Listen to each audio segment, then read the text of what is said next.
নমস্কার দর্শক বন্ধুরা, মনমনের পৃথিবীতে সকলকে জানাই স্বাগত। আজকে একটা শীতকালের রেসিপি নিয়ে হাজির হয়ে গেলাম আপনাদের সামনে। আশা করি রেসিপি কিন্তু ভালোই লাগবে। ভালো লাগলে লাইক কমেন্ট শেয়ার করতে ভুলবেন না। ভিডিও নিচে দেখুন একটা লাল বোতাম আছে, এটা ক্লিক করে রাখুন সবার প্রথমে নতুন ভিডিওর আপডেট পাওয়ার জন্য। চলুন তার রেসিপিটা শুরু করা যাক। শীতকালের টাটকা সবজি দিয়ে নিরামিষ একটা রেসিপি করছি। তার জন্য কী কী নিয়েছি: ফুলকপি নিয়েছি, ক্যাপসিকাম নিয়েছি, বেগুন নিয়েছি, মূলো নিয়েছি, বিম নিয়েছি, শিম নিয়েছি, আলু নিয়েছি, গাজর নিয়েছি। সব সবজিগুলো কিন্তু লম্বা লম্বা করে কেটে নিয়েছি, একরকম করে নিয়েছি। মশলার মধ্যে কী কী লাগছে: আদা 1 চামচ, জিরে 1 চামচ, কাশ্মীরি লঙ্কাগুলো 1/2 চামচ, 5টা কাঁচা লঙ্কা চিড়ে নিয়েছি, একটা টমেটো লম্বা করে কেটে নিয়েছি, কড়াইশুঁটি। এবার মূল রান্নায় চলে যাব। গ্যাসে কড়া বসিয়ে রিফাইন তেল দিয়ে দিচ্ছি।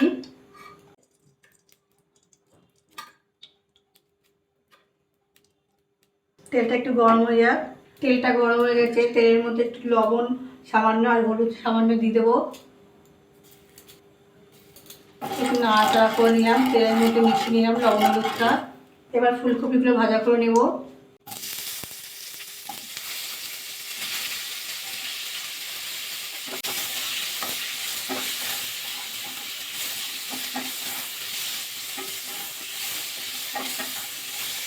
কপিটা নাড়াচাড়া করে কিন্তু ভালো করে ভাজা করে দিতে হবে। যেমন কপির ফ্রাই কিন্তু একটা কালার এসে গেছে। এবার তুলে নেবো কপিগুলো।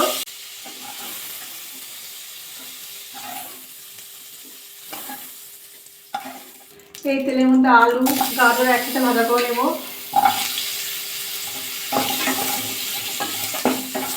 আবার একটু সামান্য লবণ হলুদ দিয়ে দেবো।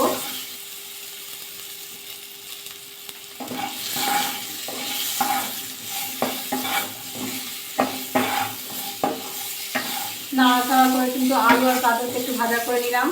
এবার অ্যাড করবো মূলো, ডিম, শিম একটু ভাজা করে নেবো একসাথে দিয়ে।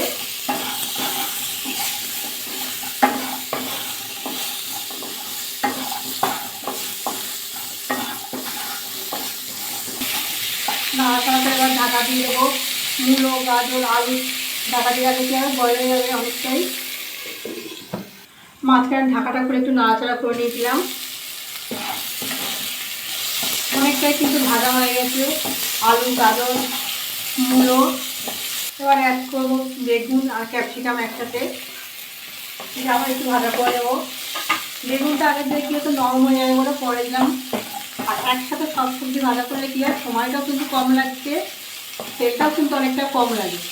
আপনারা কিন্তু আলাদা আলাদা করে ভাজা করে নিতে পারেন, নাহলে আমার মতো কিন্তু একসাথেও কিন্তু ভাজা করে নিতে পারেন। কপিটা আগে কেন ভাজা করলাম, কপিটা কিন্তু অনেকটাই সময় লাগে, তার জন্য একটু আগে কপিটা ভাজা করে নিলাম। আবার একটু ঢাকা দিয়ে দেবো। আবার ঢাকাটা খুলে দেবো, আবার একটু নাড়াচাড়া করে নেবো। বেগুন আর ক্যাপসিকাম দিয়ে কিন্তু বেশি ভাজা করবো না, তাহলে বেগুনটা কিন্তু একদম নরম হয়ে যাবে। ভাজাটা হয়ে গেছে, এবার তুলে নেবো সব সবজিগুলো।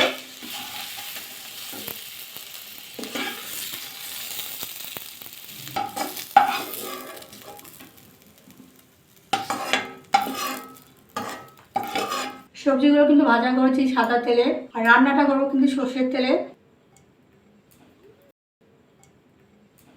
সর্ষের তেল দিয়ে দিলাম কড়াইতে। তেলটা গরম হয়ে গেছে, একটা শুকনো লঙ্কা মাঝখান থেকে চিড়ে দিলাম, গোটা দিয়ে ফোড়নে দিলাম। একটু নাড়াচাড়া করে নেব। জিরে শুকনো লঙ্কাটা হালকা একটু ভাজা করে নিলাম, সামান্য জল দিয়ে দেবো।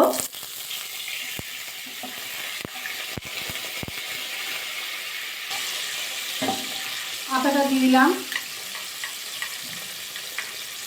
জিরের গুঁড়ো, কাশ্মীরি লঙ্কার গুঁড়ো কালারের জন্য, টমেটো, কাঁচা লঙ্কা, হলুদ, লবণ পরিমাণ বুঝে।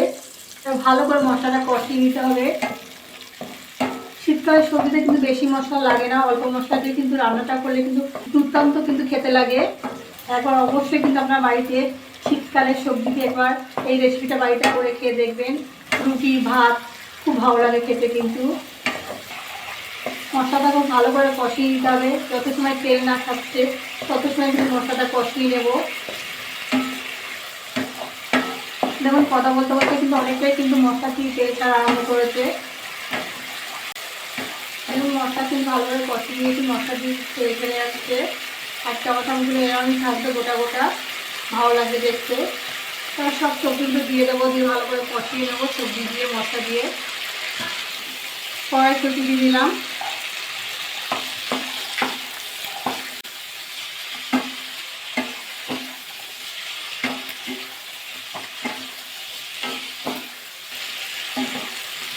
ভালো করে নাড়াচাড়া করে কিন্তু মশলাটা কষিয়ে দিয়েছি, মশলা দিয়ে সবজি দিয়ে দেখুন তেল ছেড়ে যাচ্ছে। এবার জল দিয়ে দেবো,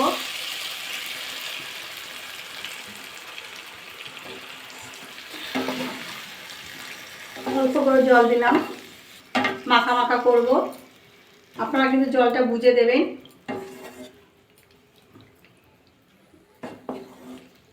এবার ঢাকা দিয়ে দেবো, অপেক্ষা করবো ফুটে যাওয়া অবধি। ঢাকাটা খুলে এবার দেখবো, ঝোলটা কিন্তু ফুটে গেছে। এবার একটু চেক করে নেবো আলুগুলো, আর ভালোভাবে বয়েল হয়ে গেছে দেখুন।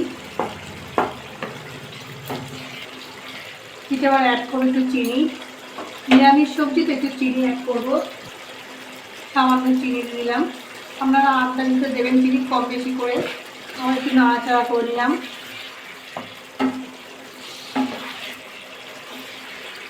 আর একটু ঝোলটা শুকিয়ে নেব, ঝোলটা অনেকটাই শুকিয়ে গেছে। উপর থেকে ধনেপাতা সরিয়ে দেবো।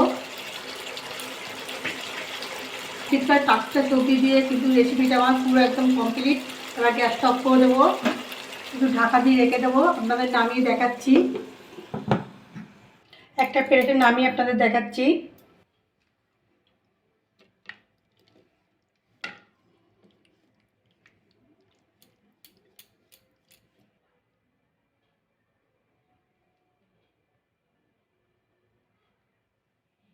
শীতকালের টাটকা সবজি দিয়ে নিরামিষ রেসিপিটা রেডি।